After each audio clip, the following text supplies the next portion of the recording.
Senator Kelly just mentioned the possibility of our industry kind of working together and participating in the Ships for America Act. And we're very fortunate to have our next speaker with us today, Sal Mercogliano, if I could call him to the stage. Sal, I think, is known to most of you here.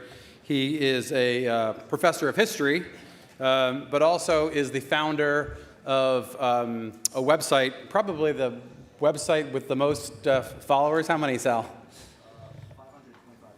525,000 followers that really exploded in popularity after the incident in the Suez Canal in 2021.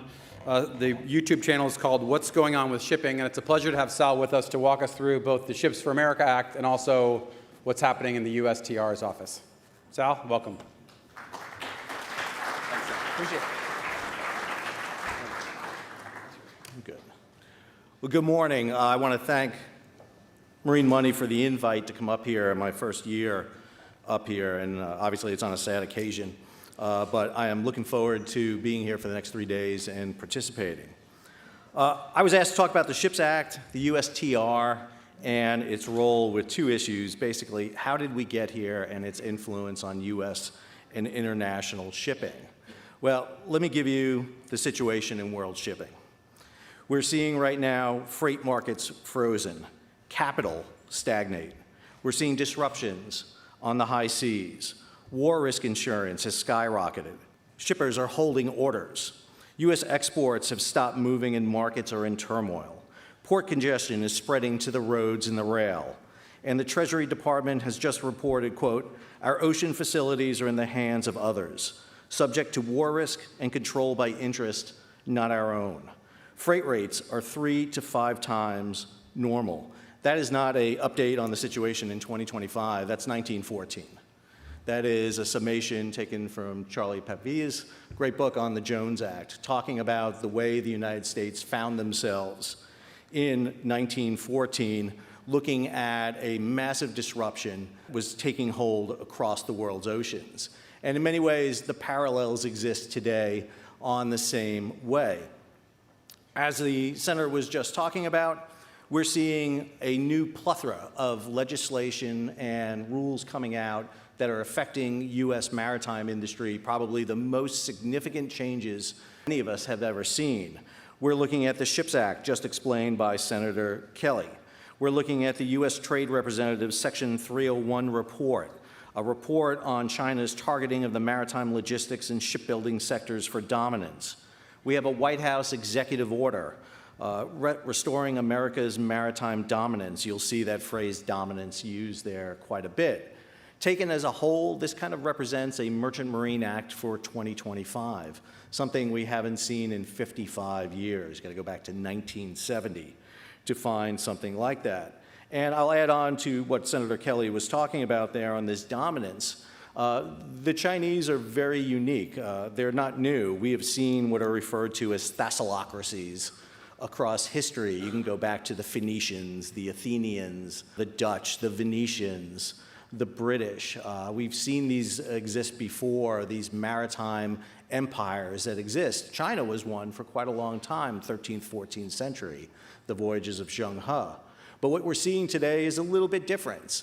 That maritime dominance executed by China today isn't the typical kind of horizontal integration we learned in Econ 101. It's vertical integration. They're dominating on all aspects of ocean shipping. Chinese are not capitalists, they're not communists, they're almost mercantilistic. One of the best analogies for looking at China today is the British East India Company of the late 1800s. So that puts us in a very unique position here. And what I wanted to do today is talk just a little bit about the history of how we got to where we are today. We're going to be talking with panels and discussions about everything going on today and, more importantly, what's going on in the future. But I'm just going to take a few minutes to take you back into the past a little bit and discuss why there are issues that we should be thinking about as we go forward. So how did the U.S. get here? Are we a continental nation or are we a global nation? And it's in 1893 where a historian, I'm a historian, so we always look at this speech given by Frederick Jackson Turner at the World's Fair in Chicago. Most historic speech by a historian given perhaps until today, but we'll see. But he gave this speech where he talked about the idea that the frontier has closed, meaning that in 1890 there was no discernible frontier left in the United States, which meant that the U.S. frontier is now outside. And the U.S. is going to go out and challenge the world. At that same moment, the British have claimed dominance on the world's oceans. 2/3 of the merchant marine out on the high seas at the turn of the 20th century are British. They control the key choke points around the world, except for the Panama Canal. They're vital for the British because of coaling stations, because coal is the fuel you use to power vessels. And the British have that. And British dominance is not just in the economic side, it's in the military side. We see that through Nick Lambert in his book, Planning Armageddon, where literally an entire aspect of the Royal Navy and the British military is looking at how to wage economic warfare against its opponents. The British Navy never wants to use its fleet against another fleet. They would much rather use their merchant marine, their economic resources to battle against them. And it's in this situation that the world slowly descended into a global conflict. Chris Clark, in his book Sleepwalkers, is kind of the modern interpretation of Barbara Tuchman in The Guns of August, where she takes a look at, or Chris takes a look at how Europe eventually descended itself into war, small regional wars that eventually blew up into a much larger conflict with kind of weird perspectives and eerie, ominous for us today. So the situation that the U.S. found itself in at the dawn of the 20th century, much like we find ourselves in the beginning of the 21st century, was one where the U.S. did not have economic dominance. It was broaching out into the international market where there was a vast competitor for it to face off against. And what the U.S. found was an opportunity when World War I broke out. Now, the U.S. did what the U.S. does in world wars. We kind of sit it out till we're ready to get in and can be really the key winner there. So as in World War I and World War II, we don't quite jump in, but in 1914, as I talked about in the beginning, the U.S. found itself really at the mercy. Most of our international commerce was sailing on British ships, and if it wasn't on a British ship, it was on a German ship. Well, the British and German ships flock away in 1914. And so the U.S. finds itself in a very difficult position. Woodrow Wilson, President of the United States, very controversial president who has a lot of historiography behind him, saw an opportunity for the U.S. to become a dominant economic power, particularly in the Americas. Jeffrey Safford, in his great book, Wilsonian Maritime Diplomacy, talks about how Wilson all of a sudden had a forward projection for the United States, and he saw an opportunity. In 1916, he has Congress pass through two laws simultaneously. One is the Shipping Act. The Shipping Act is going to get the U.S. building ships. The U.S. had an extensive merchant marine in 1916, but it was basically in the coastal trade. It was handling movement of goods both internally in the United States and along the coast, particularly with the use of the brand new Panama Canal, opened up in 1914. And then a naval act that was going to build a navy to protect that merchant marine. The idea was to build a navy second to only one, and that is to the British. The acknowledgement was the U.S. was not going to be much larger. And so the U.S. kicked off this massive shipbuilding program. This quote here is from Edward Hurley. Edward Hurley is probably a name you've never heard of. He was the head of the U.S. Shipping Board, not the very first to head the shipping board, but comes in eventually. And Edward Hurley, who writes a very famous book, The Bridge to France, will talk about how the U.S. will shift. It will go from its purposes and policy of the shipping board to create a fleet to rebuild the United States merchant marine to one that overnight has to shift its entire focus to support the United States when it enters the war. In February 1st of 1917, the Germans initiate the second period of unrestricted submarine warfare. 10 merchant ships are sunk, 64 merchant mariners are killed. When President Wilson goes before a joint session of Congress on April 2nd, 1917, he puts before Congress a resolution for war, really the last time the U.S. ever debates whether it's going to go to war. And the issue he lays isn't the Zimmerman telegram. It's not inflaming Mexico to invade the United States. That's not going to do it. What's going to cause it, and if you read Wilson's speech, what he talks about all the time is the threat to U.S. trade and U.S. sovereignty. It's the sinking of American ships on the high seas that promotes this. And now Wilson has to initiate a massive shipbuilding program. And Edward Hurley, as the head of the U.S. Shipping Board, with the creation of what's called the Emergency Fleet Corporation, will build the second largest fleet in American history. They will build a fleet, 3,282 ships, most famously in shipyards that exist around the United States, but more importantly, they will build new shipyards, prefabrication yards, yards that will use the policies and procedures that become famous in World War II. We do them in World War I. Most famously, the Hog Island facility up in Philadelphia, the site of the modern-day Philadelphia International Airport. World War I serves as a great test for the United States. It comes out of World War I with a massive merchant marine. The shipbuilding program that was initiated was substantial, over 3,000 ships. However, the ships were of a mixed batch in quality. We've had some concrete-built ships. We even had some wooden ships that were built. But in particularly, the ships and the scale by which the U.S. shipyard infrastructure could ramp up was impressive. We went from building 24 ships in 1914 to building over 600 ships just 5 years later. And the scope and scale of the U.S. shipbuilding industry scared one nation in particular, and that was the British. This was seen as being a challenge. The ships being built by the U.S., which were of a mixed quality, but there were some absolute innovations in technology, and particularly oil-fired boilers. Oil-fired meant that our ships could range farther and longer without needs to stop, which meant we didn't need coaling stations like the British. And that meant that U.S. ships could start challenging the British on the high seas. And ships like the Dollar Line, Robert Dollar out in the Pacific, start coming out in large numbers. And it leads to the U.S. really wanting to develop a policy. And we do that. The Merchant Marine Act of 1920, commonly known as the Jones Act, you would think consists of just one section, which is the cabotage section, Section 27. Yet I will make the argument till I'm blue in the face, especially to some members of those who oppose the Jones Act, that the Jones Act was in truth a national maritime policy that consisted of many sections that looked at international rates and rate stabilization. It looked at shipbuilding. It looked at government oversight. It looked at training. It was a holistic maritime policy that was aimed to put the U.S. out on the high seas to challenge, in particularly, the British. And it was one of the sub-issues that happened a few years later at the Washington Naval Conference, where the U.S. decides, along with the British and other nations, to limit the size of fleets, both in terms of military, but also in commercial. When President Harding comes in, the Republicans comes to power. President Harding's platform was a return to normalcy. Get the U.S. out of government shipbuilding. He wanted to end it. And so it's nice to hear a president talk about normalcy.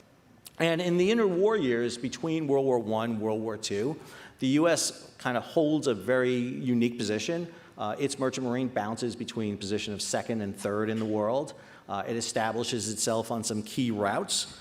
There's some efforts to build. However, the problem is the U.S. had overbuilt. It had flooded the market with ships at the end of World War I. And an attempt to increase ships through the Merchant Marine Act of 1928 saw the construction of passenger liners, something that was solely missing from the U.S. merchant fleet. But then you have the Great Depression hit. And the Great Depression all of a sudden sucks all the money out of shipping. There's not a lot of incentive, so that by the time you get into the mid-30s, that fleet that had been built at the end of the 1910s into the early 1920s is aging out. There needs to be an effort to rebuild that fleet and prepare it for a much larger conflict that appears to be heading our way. And that's where you get the Merchant Marine Act of 1936, sometimes referred to as the Magna Carta of U.S. shipping. The Merchant Marine Act of 1936 was really the first in a series of acts that starts revitalizing U.S. maritime infrastructure. the Merchant Marine Act of 1936, the Naval Act of 1938, the Emergency Construction Bills of 1940 that lead you to the construction of the Liberty ships and the two ocean navy. All of that was predicated on returning the U.S. to being a commercial shipbuilder.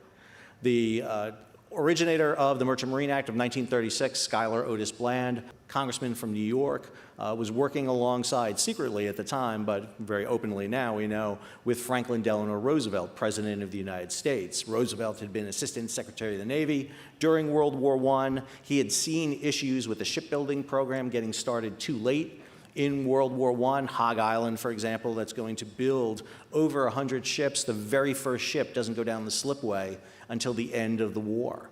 And so included in the Merchant Marine Act of 1936 are two key provisions. Section 5, called the Construction Differential Subsidy. This is going to offset the higher cost to build ships. Yes, even in 1936, it's more expensive to build ships in the U.S. than anywhere else.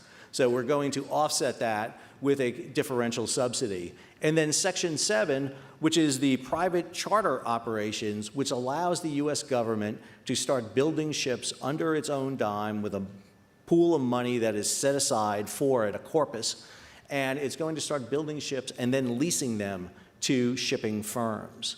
The plan is to build 500 ships across 10 years, 50 ships a year. This program from 1937 to 1945 will net 5,777 ships.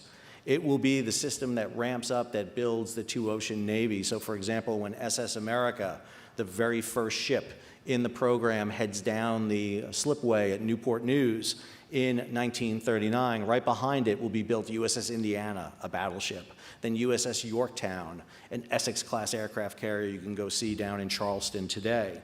This shipbuilding program will make it possible so that the arsenal of democracy can be brought from the home front to the battlefront. And it puts the United States in a position at the end of World War II where the U.S. is sitting upon the world's largest navy and the world's largest merchant marine. It is transporting 63% of the world's ships. And the U.S. is on the precipice of being that thessalocracy, this massive seaborne empire that controls economies, it controls trade. It is in an amazing position, but the most amazing thing is that the U.S. surrenders it. The U.S. decides to give up that position, at least on the high seas. While the U.S. will maintain a large navy, a series of decisions are made that witness the dismantling of the U.S. Merchant Marine. Many people will hear that the reason the U.S. Merchant Marine is 22nd in the world today is because of the Jones Act. I would argue that has almost nothing to do with it. Instead, a series of decisions are made where we see this happen. In 1946, the U.S. decides to sell 1,113 ships to repopulate the merchant marines of our allies, make sure that our allies' fleets have ships. The Greeks, the Norwegians, the British, the Italians, the French will buy ships to repopulate their fleet until they can rebuild them. The Marshall Plan allows them to set up shipyards in their countries, rebuild, and more importantly, build shipyards that embrace that new prefabrication technology that was made commonplace by the likes of Henry J. Kaiser. The Liberian Registry comes into being after the U.S. had used the Panamanian Registry during World War II to get around neutrality laws. So you see the advent of these open registries. The General Agreement on Tariff and Trades, GATT, comes in, which lowers the U.S. tariff. It was okay for countries to throw tariffs up against us, but we decide to literally lower our tariffs to the lowest level in our history at that point to promote trade with other countries. They're free to get goods from us, and they can charge us a tariff, much different view than the current government has on an issue like tariffs. Interstate highway and pipeline system. What kills the U.S. coastal fleet? It's the Colonial Pipeline, and it's the interstate highway system more than anything else. Then a series of shipping acts, the 1970 Merchant Marine Act, which fails to produce the 300 ships in 10 years it promised because of issues with technology and funding, and then a series of acts, the 84 and 98 Act, that diminish regulation and oversight of international trade, the decision by the U.S. government to end the construction differential subsidy in the 80s, to build the 600-ship Navy in the U.S. shipyards and move U.S. shipbuilding overseas. All of these contribute to the decline of the U.S. shipping industry. And in his most recent book, Nick Lambert, in The Neptune Factor, talks about how Alfred Thayer Mahan, the proponent of sea power, actually talked about a well-rounded sea power. He makes the argument that the U.S. Navy's view of sea power today is that of military and naval application, when in truth, the true definition of sea power is military, but also commercial application. Basically, one of the things we've seen is that the Chinese have embraced Mahan all around, whereas we only focus on a small concept of it. And that brings us back to where we started with, and talk about the visibility and the issues with this. You heard Senator Kelly talk about the concept of 250 ships. You heard the idea about cargo preference, about shipbuilding. I would tell you that today there is more visibility on shipping than ever before. You heard my YouTube channel. I've got 500,000 subscribers to my YouTube channel, 100 million views, 10 million hours of listening to me, which boggles my wife. My wife does not understand that at all. People are not tuning in to me to see this. This is not the reason. They're tuning in because they want to hear about shipping. They are fascinated and interested in that because there's an awareness of shipping due to tragedies like the Ever Given, like the Dali, like the supply chain crisis, like the Houthi, than ever before. But it raises some fundamental questions about whether or not this current slate of the Merchant Marine Act of 2025 can be successful. Does the U.S. have the will to do this? In both cases where we saw massive shipbuilding, it was because of world wars. Is there sufficient genesis and emphasis to go ahead and do that today? Who's going to be in charge? You heard Senator Kelly talk about the idea of a national maritime advisor, a czar of shipping. Well, we have different offices today. The Federal Maritime Commission, which is in danger of going down from 5 commissioners down to 4 and eventually down to 3. Will they have restaffing? The Maritime Administration, which right now doesn't have a maritime administrator because we're waiting for a confirmation. Office of Shipbuilding under the National Security Office. Does the U.S. Trade Representative, Section 301 on the port fees, will that provide enough funding to fund shipbuilding, to initiate a shipbuilding program of this scale and size? In both previous massive shipbuilding programs, the World War I and World War II shipbuilding, the U.S. government had to allocate money and resources to it. Is the U.S. prepared to do that? And then and finally, technology. What is the technology that's going to drive it? In World War I, the United States introduced that oil-fired vessels. It made U.S. vessels very unique. Because of the access to oil the U.S. had, because the U.S. was the biggest oil producer during that period of time, we were able to range ships all around the planet. We did not need coaling stations. In World War II, we absolutely nailed prefabrication. The concept that you could build Liberty ships, the very first one was built in 270 days. You eventually get down to 45 days. They build one in 4 days just to demonstrate they can do it. Couldn't pay me to sail on a ship built in 4 days. Somebody forgot something. But they demonstrated how prefabrication can work. What is the new technology that the U.S. can bring to bear? Is it small modular reactors? Is it the fuel source that's going to generate the zero carbon emission that's necessary for the IMO?